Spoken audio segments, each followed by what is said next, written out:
I rise today to give my no vote explanation in opposition to Senate Bill 103. And I'd like to preface my remarks by stating that as I was preparing this speech yesterday evening and this morning, I had hoped that it wouldn't even be necessary. I had hoped for a willingness to work towards an amicable compromise.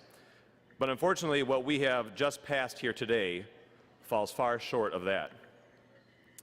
As you all know, several years ago, this body, in conjunction with the governor's office, commissioned the Michigan Council on Educator Effectiveness and tasked them with developing a new statewide evaluation system for teachers and administrators.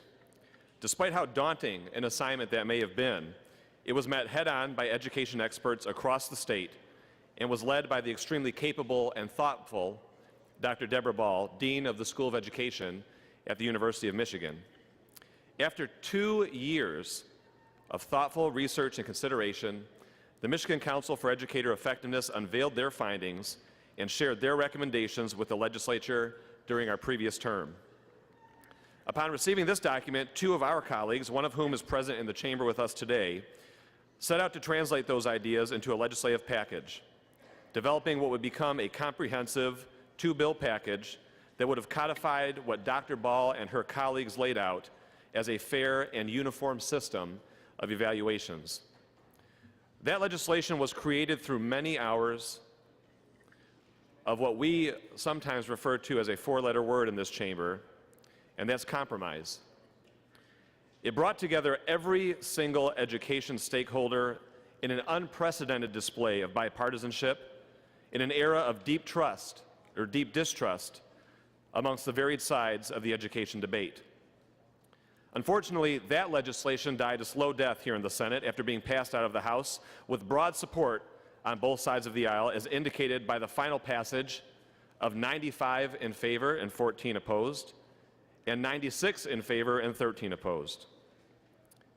I say all of this, though many, if not all of you, are already aware of the past, simply to point out the difference between the manner in which that legislation was developed contrasted with what we have seen before us here today.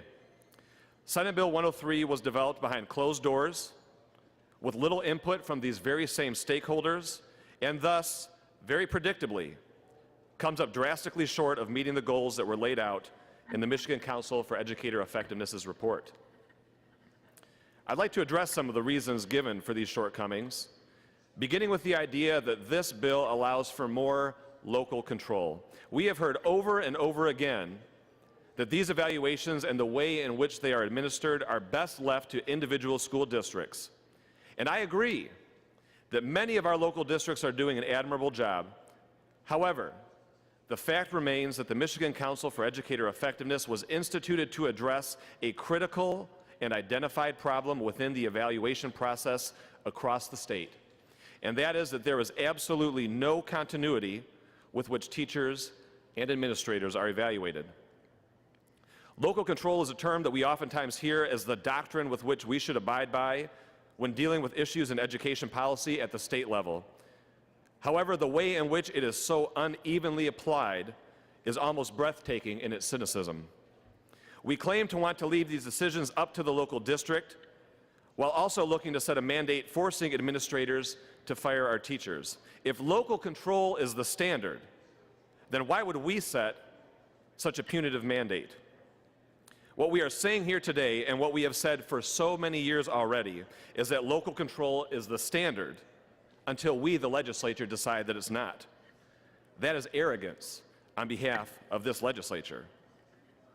In this same spirit, the Michigan Council for Educator Effectiveness recommended a system that would lift underperforming teachers through constructive feedback and training, yet the legislation before us here today entirely ignores this critically important idea. We offer no solutions and no guidance for those educators who could be great if only given the tools. Instead, we look to do the exact opposite of what we were warned against by the education professionals who developed that report, by instituting a system that is simply punitive in nature. The Michigan Council for Educator Effectiveness also urged the legislature to develop a system that could properly take into account the external factors that contribute to a student's performance in the classroom. They pointed out that there is no question as to whether or not an educator should be held accountable for what is within their control. Punishing them for what is not within their control would be holding them to a standard that is beyond what other professionals would ever have to deal with. Our students spend 8 hours a day with our teachers, but we are holding them accountable for what happens to our students the other 16 hours of the day that they spend outside the classroom. The legislation before us today comes woefully short in taking the effects of things like poverty into consideration when addressing the issues faced by our system of education. The Council also urged that training be provided on a continual basis so that local administrators and other evaluators would be given the tools to fairly and adequately administer annual reviews. Once again, what we have before us today offers no training and no help to our local districts. In fact, there would be absolutely no changes in these practices from the broken system that we presently employ and are claiming to fix here today. And finally, with this legislation, we continue down the road of a broken system of assessments mandated by the state. Instead, now we will mandate that they must be used to punitively dismiss our educators. I and others have offered amendments in committee and here in this chamber that would at least slow down this process until we are sure that our new assessments are actually measuring the data that we claim to be assessing. Repeatedly, these suggestions have fallen on deaf ears, which leads me to wonder what is truly the end goal here. Is the goal to set up a fair and just system of evaluating teachers, or is the goal to simply punish a group of professionals that has become all too frequent an easy target? And so to conclude, and I thank you, Madam President, for your indulgence on this very important matter, the legislation that was in front of us today is woefully inadequate to meet the gravity of the task that was laid before us. Our willingness to ignore the experts whom we asked to make these recommendations makes absolutely no sense to me. And why? Why, after all of these days, these months, these years of hard work by such dedicated individuals, are we willing to veer so drastically off course? I urge this body to reflect on where we've been and where we are going with this legislation, and to strongly consider working with the House to bring about the substantive changes that we so desperately need. We have an alternative, one that was agreed to by so many stakeholders, from the Michigan Education Association to the American Federation of Teachers to the groups representing our administrators and school board members to reform groups such as Students First and the Great Lakes Education Project.